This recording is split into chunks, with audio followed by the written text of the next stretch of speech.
We have a doctor in the house. This morning, new medical guidelines are redefining Alzheimer's disease. Yeah, for the first time in 27 years, the definition is changing and could mean early detection and new groundbreaking tests. Joining us right now, the chief of robotic surgery at Mount Sinai, Dr. David Samadi. Nice to have you back here on Good Day New York. So what is the headline now on this? Really, the biggest news right now is that they have a new guidelines in recognizing some of the early symptoms of Alzheimer's. Like what?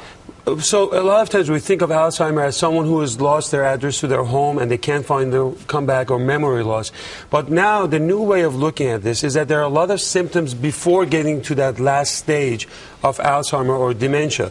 So now they have new phases. There's always, the first phase was the real dementia. The second one was pre-dementia. The symptoms are there, but they can continue to work. And now this is a new category, a new group of people that have absolutely no symptoms, but there's some pathology in their brain that's going on that we won't know. So we want to try, the purpose of this is to really to find those people, catch them early. As you know, Rosanna, with any other disease, we talk about my field, prostate cancer, we have the screening and early detection. So this is a way of coming up with a new screening. What I heard was, what I read a little bit this morning was that, you know, some of the things, and I thought it was kind of random observations, but I guess maybe you can expound on this a little bit. They said that if you can't detect sarcasm, I thought like if you couldn't find your keys for 3 days in a row, that could be a sign that maybe that something was going on. But you couldn't detect sarcasm? Well, look, basically we're talking about different cognitive skill levels. Yeah. Okay, so Alzheimer is really not one thing. It's a spectrum of many different signs and symptoms, and it's a field that has always been in the black box, and by having these guidelines, now it's coming to the surface. In fact, there's a new bill in Congress right now that's bringing Medicare cost codes for this particular disease. So today they are getting a big recognition, and I think that's a big step. Well, sitting on this couch for now 2.5 years with Rosanna, my sarcasm detection abilities are at their peak.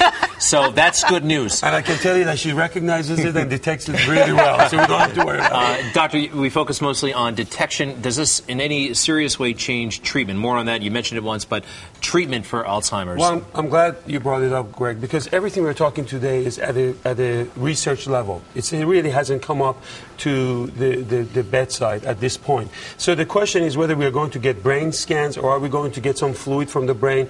And now it's the beginning of the study. And because it's not standardized, we can't tell you this particular brain scan means Alzheimer. But it's in the research level. They're getting a big recognition. The way I think of Alzheimer, just so you know, it's a very simplistic way of thinking about it. But brain is a very complex, sort of like a computer.